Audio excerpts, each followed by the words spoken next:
All right, well, good morning. This is Yes Way Jose, and I am the celebrity guest of all times here at Yes Way Jose. And my name is Jose Cubero, and I am the mayor of Shepherdsville. And I do want to say subscribe or follow the show wherever you get your podcast. Email is yeswayjosemail@gmail.com. And good morning. This is our first podcast, and really want to take the opportunity as mayor and as a resident of Shepherdsville to talk about our vision of Shepherdsville over the next 3 to 5 years. And I think the biggest piece that we want to do today is to begin with that, to begin with what was the vision when we were campaigning for being the mayor. And I think the biggest piece for me was I saw a town growing and in more of the business side of things instead of really being about the residential piece. And so we felt like that was going to be our focus. We were going to bring back a family atmosphere. We have a lot of interstate traffic. We're close to the airport. There was going to be a lot of this industrial feel for what was going to happen in Shepherdsville. But it wasn't really about what were the kids going to do, what was going to be for the families. So that was our focus. So with that as a focus, we campaigned on that, and we won. We won the election. So Jose gets to be the mayor and get to implement the vision. And I think for me, the biggest piece became, what are kids doing now and what can they be doing? And so we started with things like recreational baseball, t-ball, and softball. It hadn't been in the city for 5 years. So kids that wanted to play these sports had to go to Hillview and Mount Washington, and great communities, but it wasn't Shepherdsville. So we put a plan together. We got our teams together. We actually refurbished some of the fields behind the Robey Elementary. And also in the park, we have 2 ball fields. So we got them ready to go, got our league started. This is our second year. We had a parade for the kids, which was a great thing. It gave that ownership back into being baseball, t-ball, and softball back in Shepherdsville. So that was a great piece. We also looked at what are all kids doing if they didn't like those sports. So we had decided that just to get kids acclimated, to get them out and doing things, we implemented a free basketball clinic. We also did a free soccer clinic and then a free volleyball clinic, just so kids could see these options as sports they might like at no cost to the families. So a lot of bringing things back to the community, not all had to have a price tag on it, but just to get the kids out and doing things like on Saturdays, right? Instead of just sitting home and watching TV, get them out running around a bit. And the parents have loved it. And we appreciate their support because that type of program, you're going to need those parents to bring those kids, right? We thank them every morning they bring them out. So this is our second year, a lot of good responses, a lot of good kids get a chance to come out, and we get to make friendships with these kids, and they're just a lot of fun. So we started with some basic level things to bring back a little bit of our community, and then we really had a big vision. We decided to borrow $30 million.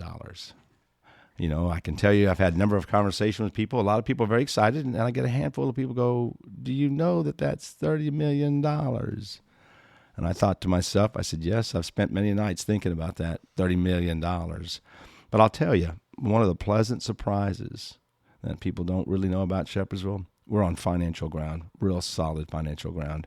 And that was the most exciting piece for me because now we could take the money that was in this city and reinvest it back in that community, making these family activities and having different things available. I got to tell you, that piece, when it started and once we started putting the projects together, and I'll talk a little bit about that in a minute, the idea of doing something like this was really grand. It's a big, big project. But what we found out was we had money to do that. Because one of the pride things that we have in all this is that we borrowed $30 million, but we didn't raise a single tax. We were able to do it within our budget to be able to make this happen. And I think the key part of the podcast and part of just everyday information is getting that real hardcore facts of what we're doing in the city, right? Because we talked a little bit about some of the low-hanging fruit being these volunteer sports programs and having our recreational sports back. But what we did was we wanted you to know that we took it seriously to borrow the money.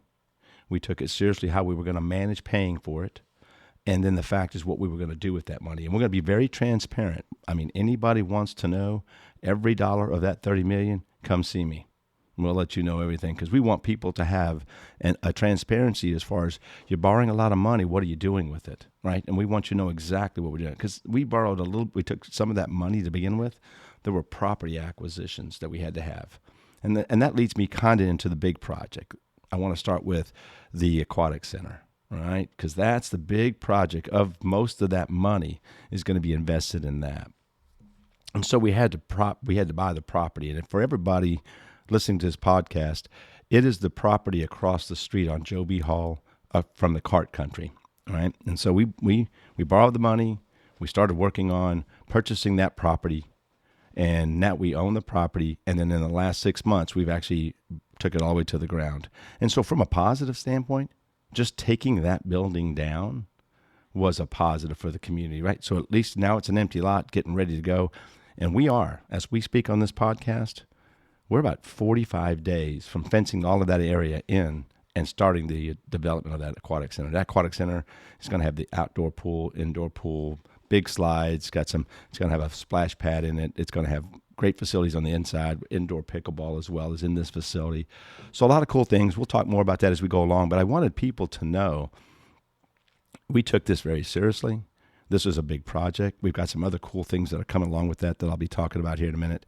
But we wanted people to know that, first of all, this is very serious, to borrow money and have that vision to make these things happen. And I think the one thing that most people are probably most excited about is we did what we said we were going to do. Okay? And I get to hear that half a dozen times a week, that we appreciate that you said you were going to do something and you did it. And I think it's symbolized by taking that property down, right? So that was kind of a cool piece for us. So we're getting started there, but that's not the only thing we're going to do.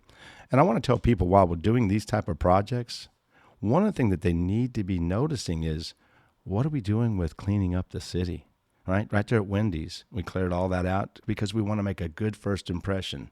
There are 500,000 cars on I-65 every day.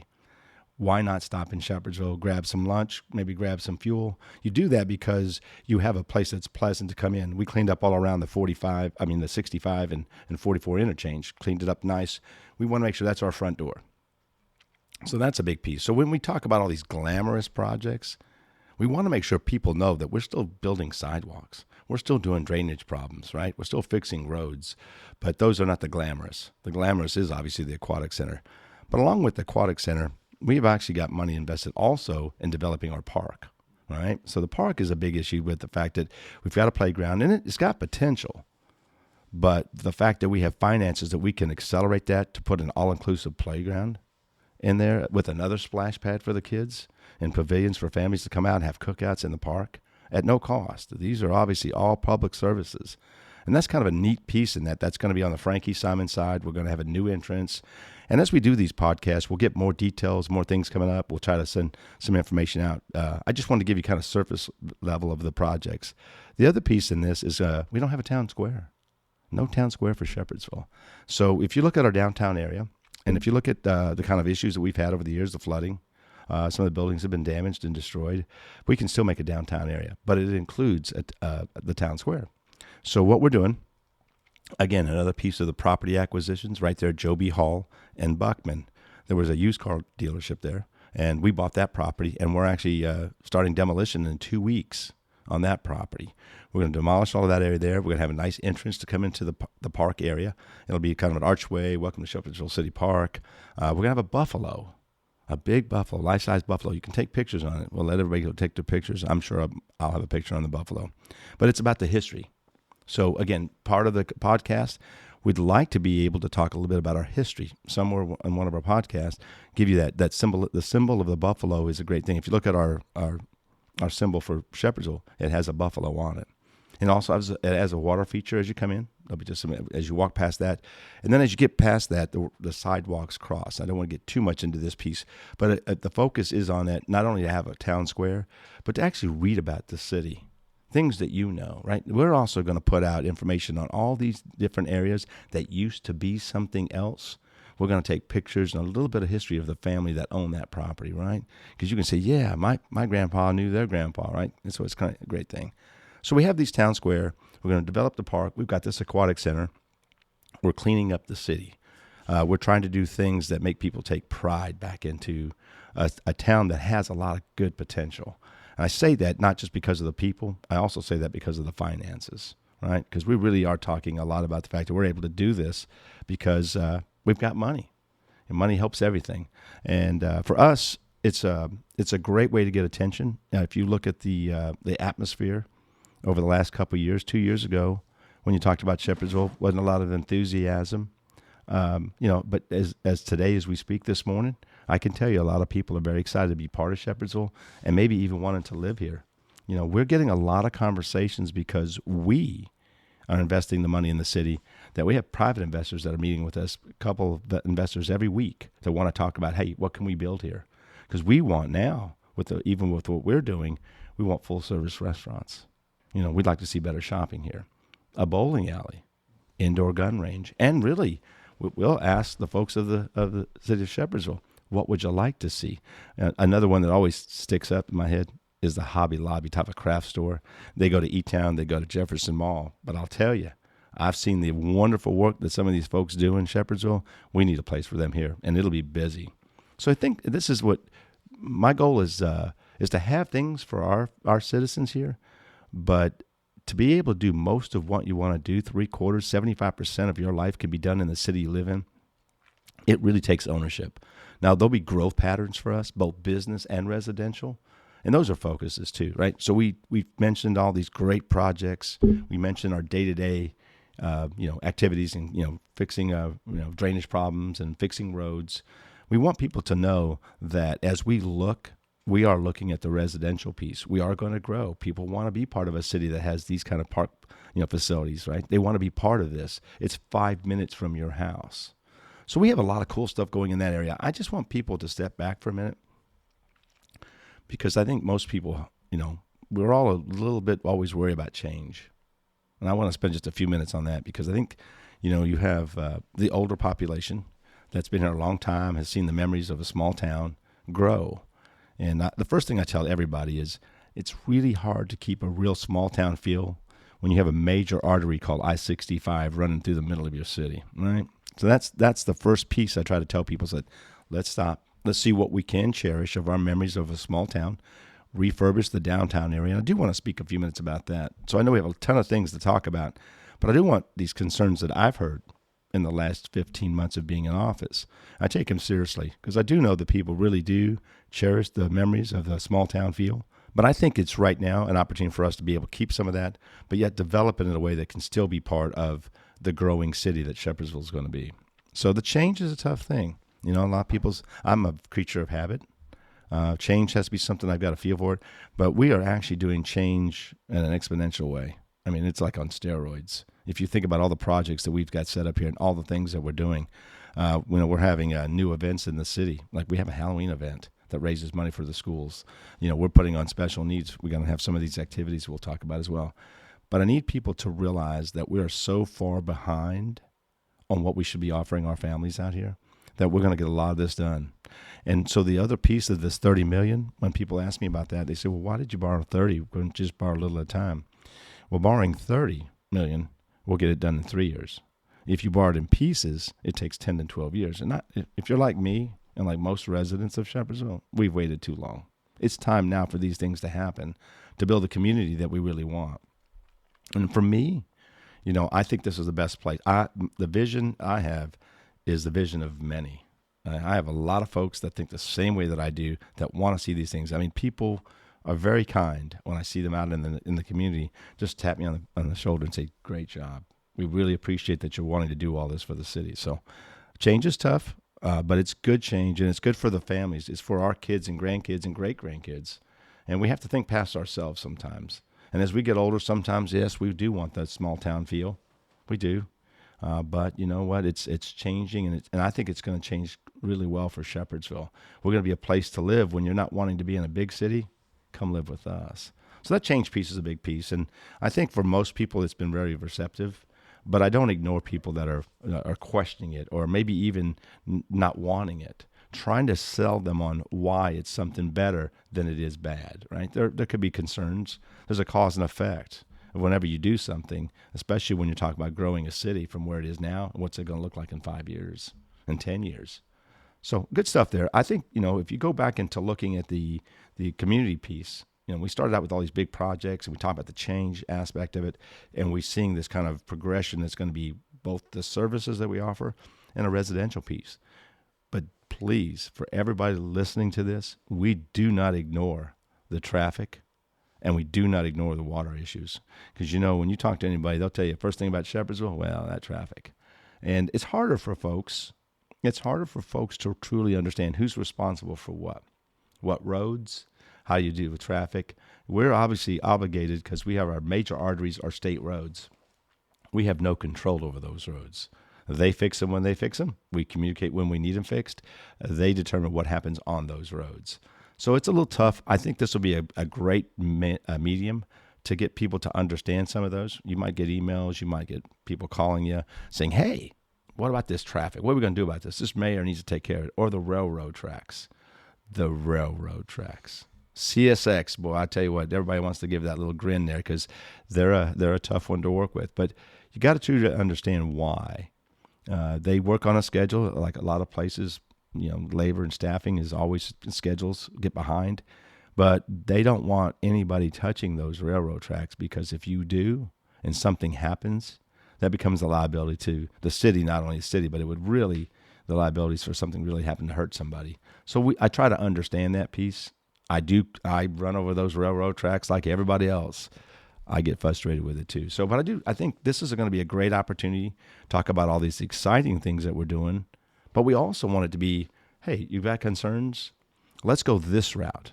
Because now you're talking to the mayor. You don't have to go to Facebook. My running joke is Facebook is true. It's on Facebook.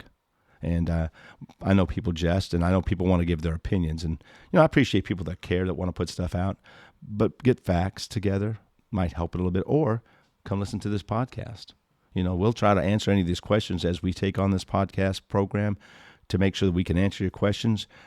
Small touch on, we were looking at who would like this podcast, who would like the fact that we're talking about all these projects and we're going to keep updates going on.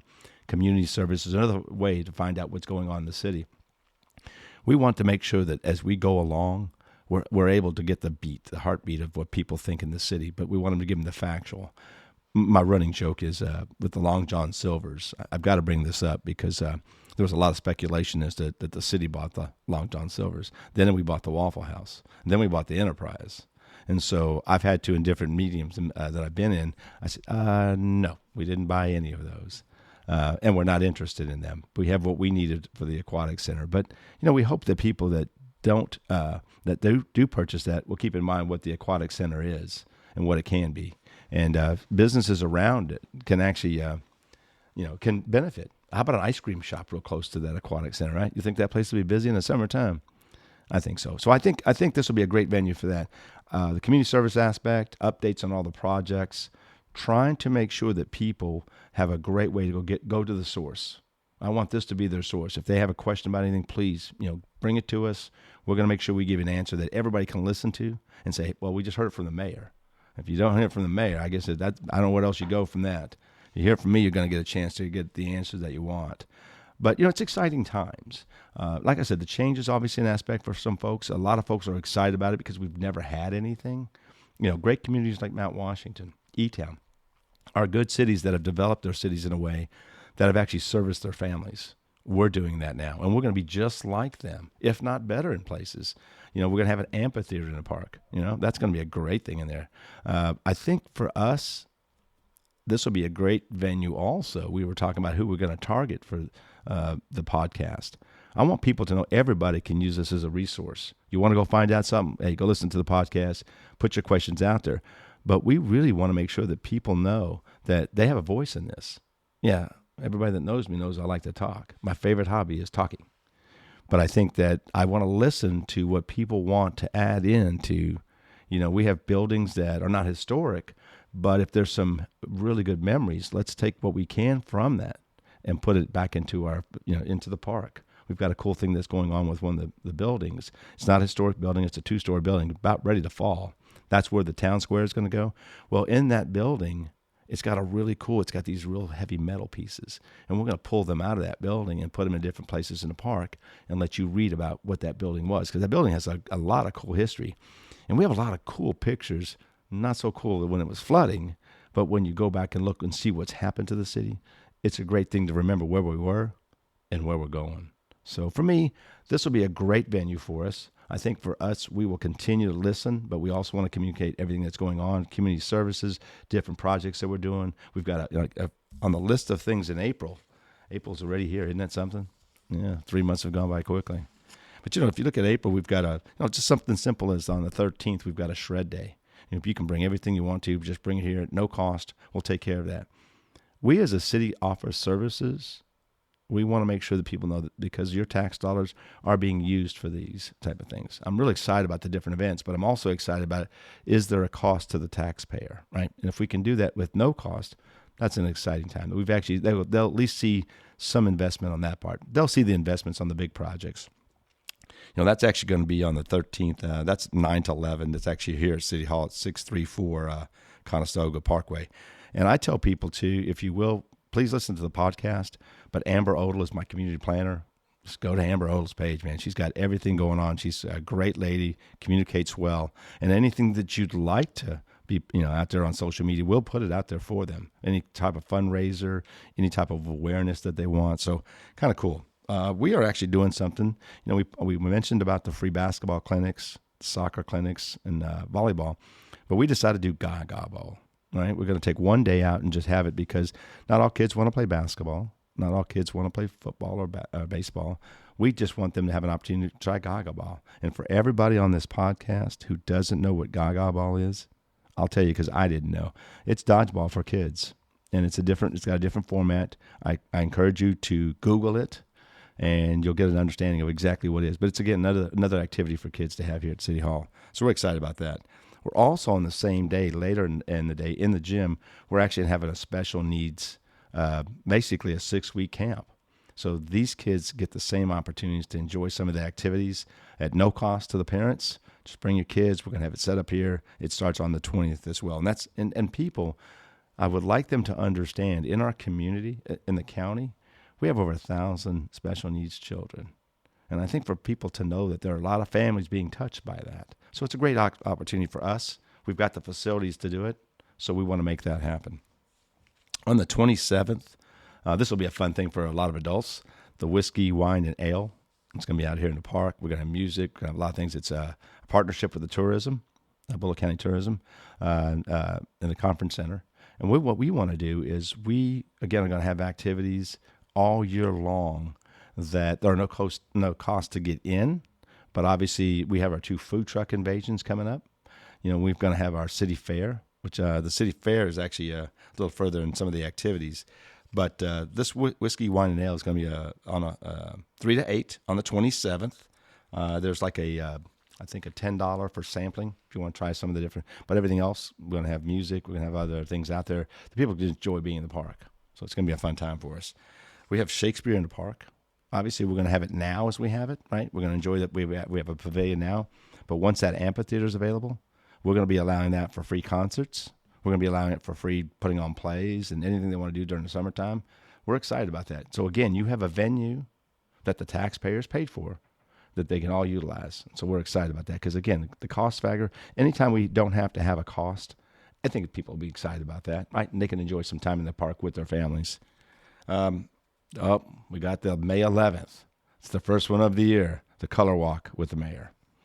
And the cool piece about that is it's going to be through the park. But for us, it's let me step back because it's Color Walk. I did my first Color Walk last year, and I think it's because I was the mayor. I got a lot of color. I got a lot of chalk. I got all kinds of. My toes were blue. Okay, from all of the chalk that was put on me during this walk. So it's fun. I don't know who created this, but it's a fun activity. There's different stations if you want color put on you. But we encourage people to come out because what we want you to do, 2 things. The walks are based on focus on health. Just get out and walk, enjoy the park. But the other piece of this is while we're walking through the park, we're going to talk about these projects. So come out with us that Saturday morning. It's on May 11th. It's $20 for adults, $10 for kids. And all that money that we raise for that is going to Sobriety Sisters, help fund their organization. So any money that we actually raise with city events, we want it to go to one of our nonprofit organizations here in town. We're not here to make money. We're just here to actually bring awareness to health, but also some of these kind of nonprofits that can be services for you. I mean, obviously we know a lot about drug and alcohol addiction, and this group is a great group. They're all survivors. And it's really cool of what they've done to get through that transition to come back into society. So great thing going on there with May 11th. And for anybody here, you can't see them, but we've got cats. We've got 2 cats. They're our mascots. And if you haven't heard about them yet, one's named Bullet for Bullitt County. He's the male. And then obviously we have Sheppy for Shepherdsville. So you might hear us on these podcasts every once in a while. You may hear noises. You might just hear mention, we call their names out. That's because they are here with us. We love our cats, and anybody wants to come see them, come see us. They're adorable. So we have also our first food truck invasion is May 19th. It's a great facility. The food trucks invasion is going to be in the park. It's 25 food trucks. We have music. We'll have obviously adult beverages for those that can have them. And then some different activities. We're going to put like cornhole, just put things out in the park. Those things don't cost. Obviously, any of the food trucks, obviously there's a cost. There's a variety of prices. As it comes closer, we'll have them out there. But the key thing with this is we had that last year. We had 5,000 people in the park. We had about 3,500 to 4,000 the one in October. A little bit cooler, but it's still a great venue.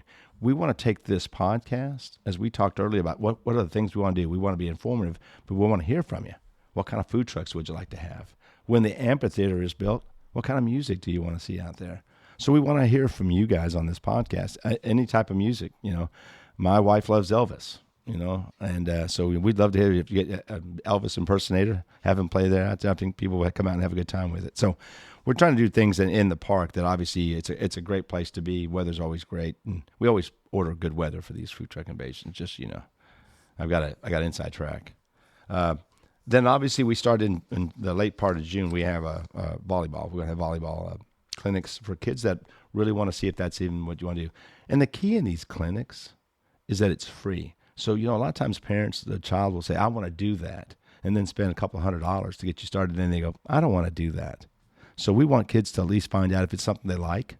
Some of these volunteers and coaches that come out might see potential in one of these kids. So a lot of stuff. I mean, this first podcast was like give you a whole bunch of information, but what we want to try to do, at least from my standpoint, was we wanted you to know who I was. We wanted you to know that we've got all these cool things coming up. And the last thing, we've got cleanup days that are coming up. That's the 7th through the 9th. But our big feature event is our city fair Bullet Blast. It's our 4th of July celebration. And this piece is really exciting for me. We do it every year. We have rides for all the kids. We're putting it on this year. We're going to have all kinds of cool activities. But we want everybody to know on this podcast and in the community this year, there'll be no charge for this rides. No charge. And I want people to know that because the city's in a good position financially that we just want to say thank you to the people that live here. We want this to be an opportunity to have a great time, celebrate the 4th of July, come out here and let your kids enjoy the rides. And there's other activities. It'll be a fun time. It'll be a crazy busy time because it's going to be no cost, but we want people to really enjoy it. And again, we keep it in mind. We're a community of all. For those that have some may have less. But we want to make sure we're all together on this. And these kind of focuses we want to put on. This podcast can be a great way that you may be able to help us with things. So I know it's a lot of information. I appreciate people listening. But listen, it is going to be Yes Way, Jose, because we can do these things. We're financially sound. We have a lot of people with the same vision, and a lot of people want to help folks. We got a great community, and we're going to show the rest of the county and the state that Shepherdsville is that place to be. So I want to thank everybody for listening. I know it was a lot today, but we got a lot of cool things coming on this podcast.